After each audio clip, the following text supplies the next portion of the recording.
Ang buhay ng isang content creator ay learning every day. Yes, education is a continuous process. So, hindi ito nangahulugan na kapag ikaw ay isang big content creator na or famous content creator, learning will not stop already. No, every day is a learning. Kasi, mamaya-maya or bawat buwan or now and then, nagkaroon ng meta updates sa newsroom na kailangan nating pag-aralan ito. Kaya ito ang aking karanasan na gusto ko lang i-share sa inyo noong nasa teaching pa ako, actual teaching duty. Wala talaga akong learning everyday sa content policies at Facebook community standards. Kasi ang panahon ko ay nakafocus ako sa pagtuturo, teaching everyday my Filipino learners. Yun, pinag-aralan ko ang aking mga paksa, world history, ang mga Philippine history, at ako ay na-assign rin sa, hindi lang sa grade 8, ganun din sa grade 12, na nagtuturo rin ako ng mga tungkol sa mga humanities or mga subject na mga social sciences. So, bagamat yan ang major ko, kailangan pa rin mag-aral ng araw-araw kasi may mga bagong updates. Ganun din, dito, nagkaroon ako ng panahon nang ako ay wala na sa teaching task. So, araw-araw ay nakikinig rin ako sa mga big content na creators. Nanood din ako ng kanilang video. Bagamat kung iba-iba ang kanilang ipinahayag, ako ay gumawa ng sariling research sa content policies at nagtatanong ako sa chat ni kay Meta AI o sa kanyang artificial intelligence robot. Mayroon kang makukuha na sagot na direct talaga mula sa kanya kapag ang mga pahayag ng iba't ibang content creators ay nagkaroon ng kaibahan.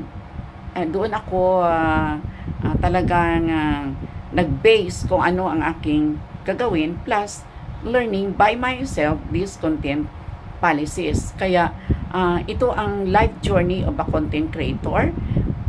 Hindi ito nangulugan na pag nag-turn on agad tayo ng professional mode, agad tayo magkaroon ng kita or earnings. No! Pag tayo ay nag-turn on, kailangan pa natin na magpakitang gilas na tayo ay magaling o may kakayahan na maging content creators para tayo ay ma-invite sa mga tools na ito tulad ng content monetization. At pag tayo naman ay invited na, hindi lang sa content monetization, sa mga stars, bagamat yung tatlo ay gagawin ng isa sa August 31 ngayon na in one na yung sila, 3 in 1 na, no?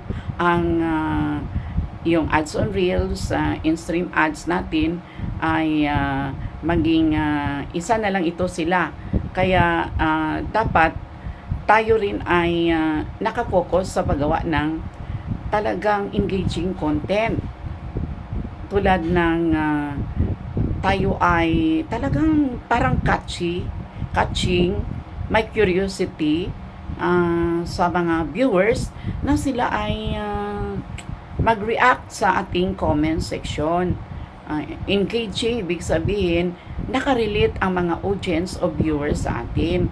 Kaya, yun ang una nating gawin. Hindi po totoo ayon sa karanasan ko na talagang yung mga sinasabi na ng ibang creators dyan na mag-comment ka lang, mag-iwan ka lang ng bakas, pasok ka na sa bahay ko, ako na ang bahala sa iyo.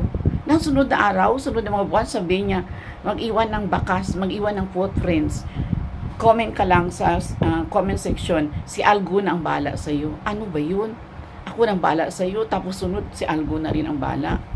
Kaya ang talagang gawin natin, based lang ha sa mga experience ko, maaaring i-bust ninyo. Ako, kung sa totoo lang, nagkaroon lamang ako ng kita, maliit na kita, but later on, I'm just dreaming that, hoping that a little one shall become 1,000 and 1,000,000 soon. That is my dream.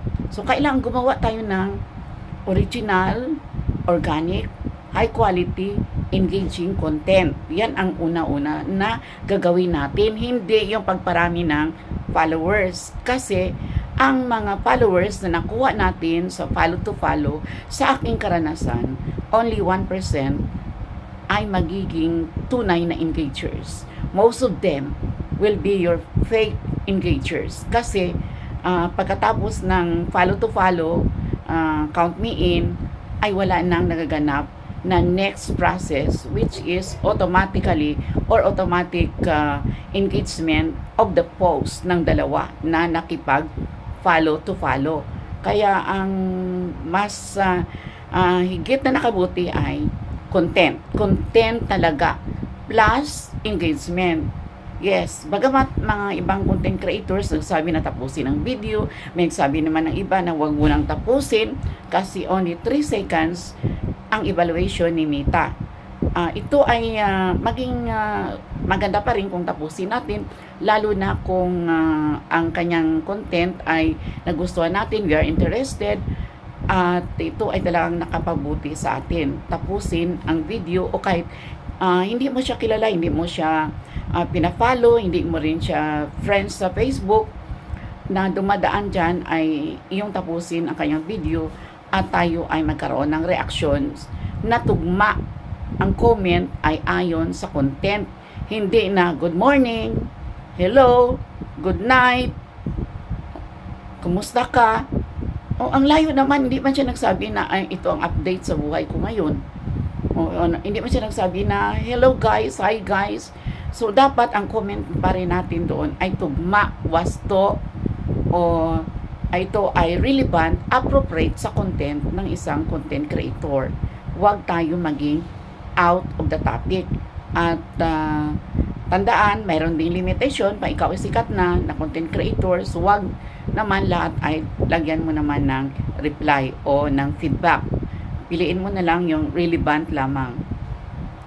At ang ating comment dapat hindi ulit-ulit o pareho lang, duplicative. Kailangan mag-isip tayo ng ibang synonym o another way of saying that one in many ways. Like the word congratulations, ang dami naman synonym, no? You got it, you made it, you are on fire, you hit it. Okay, so that's congratulations. Bravo, so impressive, I love it. So thank you naman.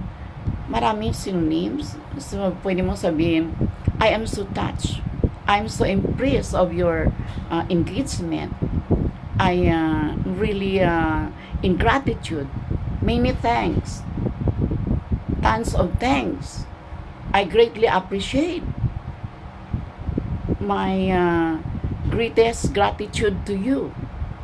So many synonyms na yung maisip para hindi ka maging spammy.